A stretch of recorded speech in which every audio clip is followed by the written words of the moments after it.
Kita dikasih Allah akal, panca indera, itu sebagai sangu untuk ilaihi rojiun.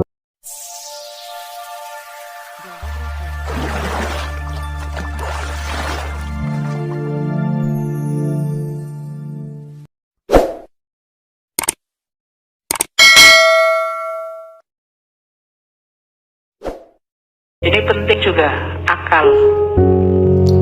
Rumi termasuk orang yang memposisikan akal tidak sebagai puncak.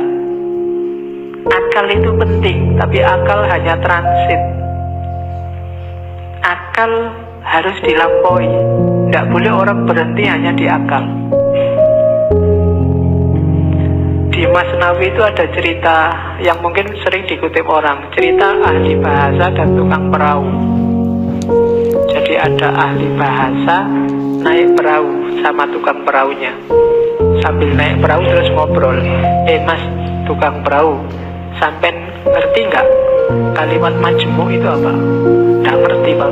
Sampean sudah tua kalimat majmu aja nggak ngerti. Rugi sampean hidup itu.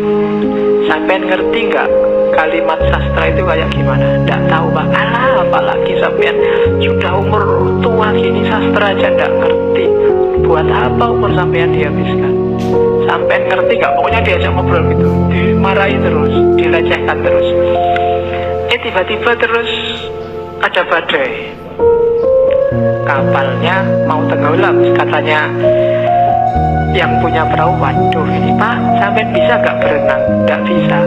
Sampean sampai tua berenang aja gak bisa, ya wassalam, sampean mati, bye-bye, tak tinggal ya, sudah selesai. Nah, itu cerita ini terkenal, nanti variasinya macam-macam. Tapi ini Rumi mau nyindir bahwa ya bolehlah ada orang pinter, tapi sepinter-pinternya orang itu kan sesuai bidangnya.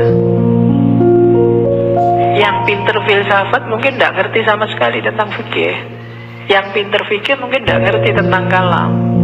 Yang teknik mungkin tidak ngerti tentang kedokteran. Sak jago-jagonya Habibie, kamu tanyain, Pak Habibie, ngerti nggak teorinya Ghazali tentang? Tidak ngerti dia. Oh, dia ilmunya penerbangan. Jadi, nah, maka orang pinter yang sombong itu janjinya orang bodoh. Sepinter apa sih dia? Ilmunya seluas apa sih? Tidak ada. Orang itu selalu pinternya fakultatif, sesuai fakultasnya masing-masing. Tidak ada ilmu universal. Makanya tidak ada kuliah di universitas, yang ada di fakultas. Universitas cuma mengkoordinir. Kalau digabung dari banyak fakultas, jadilah universitas. Kan logikanya begitu.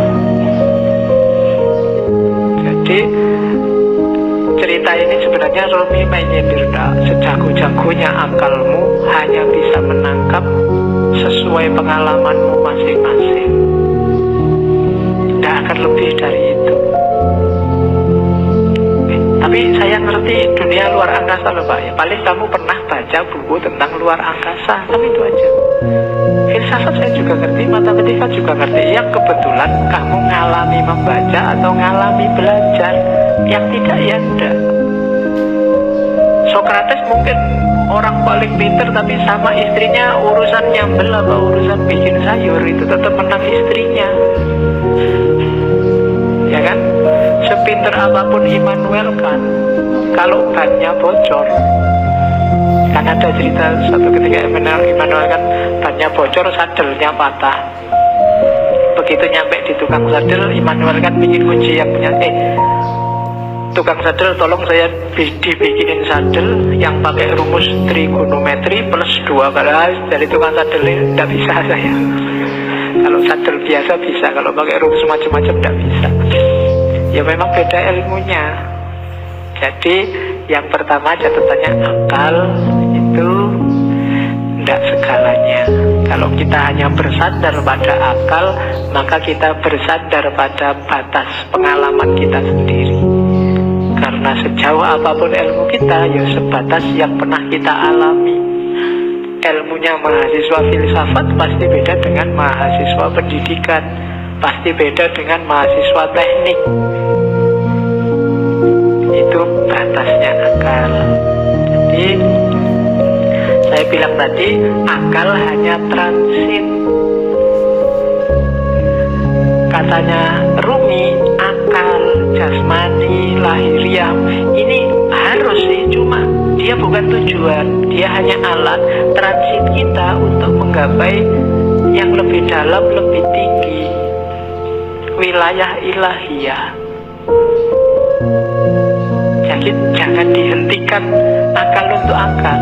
Atau kalau fisik misalnya harta untuk harta, tidak bisa berhenti di situ, karena hidup kita ini rumusnya adalah inna lillahi wa inna ilaihi roji'un, dari Allah dan sekarang sedang berjalan menuju Allah lagi. Maka apapun pengalaman kalian, punya apapun, ngerti ilmu apapun, punya harta apapun, punya kebisaan apapun, harus dalam rangka mendukung berjalan semakin dekat pada ilaihi roji'un, termasuk akal. Kita dikasih Allah akal, panca indera itu sebagai sangu untuk ilaihi roji'un. Jangan sampai tersesat. Bahkan Allah saking sayangnya sama kita, gak cuma itu, kita dikasih buku pedomannya langsung, namanya kitab suci. Gak itu juga, karena khawatirnya kita gak mau baca, kita dikasih nabi juga, dikasih rasul juga. Dalam rangka apa? Biar langkah kita ilaihi roji'un ini pas, gak keliru. Maka katanya Rumi, akal kita, panca indera kita, apapun yang kita bisa, yang kita miliki, ini harus jadi jalan, harus kita lampaui menuju ilaihi roji'un tadi, dalam rangka bertemu dan berjumpa sama Allah. Kalau enggak, berarti satu di antara dua. Kalau bukan kesia-siaan yang nanti kita sesali, mungkin juga ketersesatan. Sia-sia itu tidak ada gunanya, kita tua capek. Tersesat itu kita nyeleweng, jalurnya tidak ilaihi roji'un. Kalau Al-Quran bilang yang bisa ilaihi roji'un itu nafas mutmainnah, ya ayyatuhan nafsul mutmainnah, jiwa yang tenang.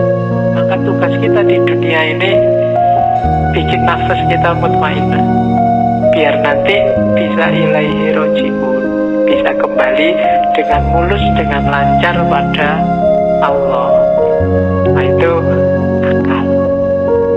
Jadi termasuk ngaji ini ya, ngaji ini tidak boleh bikin semakin jauh dari Allah, harus bikin paling tidak selangkah kecil lebih dekat sama Allah.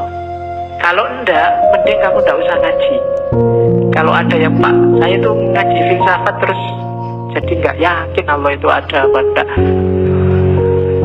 kamu tidak usah ngaji lah kalau gitu. Kok waktu ditanyain Allah besok kamu nunjuk aku, itu yang ngajari Pak, nanti gitu aku susah aku. Enggak, pokoknya apapun harus bikin kamu selangkah lebih dekat. Kuliah juga begitu. Kamu kuliah juga target sementaranya sih untuk penyemangat itu kan yo IP lah, pekerjaan lah, tapi harusnya kuliahmu bikin kamu semakin dekat sama Allah. Makan juga begitu, tidur juga begitu, pacaran juga. Ya jadi kalau punya pacar, bilang ke pacarmu, kita komitmen ya, kita pacarannya semakin mendekat ke Allah. Ya diatur sendiri rumusnya, kamu yang ngerti. Ya, kalau mau pegangan tangan, bismillahirrahmanirrahim. Ya, kalau sudah, alhamdulillah. Oke. Itu maunya Rumi. Jadi apapun fasilitas yang diberikan Allah pada kita sekarang, manfaatkan itu untuk ilaihi roji'un. Hakikat kita ada di situ. Dan semua yang bikin kita semakin jauh dari ilaihi roji'un, hindarilah. Termasuk termasuk mungkin yang casing itu kan tampakan luarnya kelihatannya ini sangat agama deh, kelihatannya ini sangat islami deh, tapi kok rasanya bikin kamu semakin gak dekat sama Allah, mending dijauhi. Oke, itu Rumi.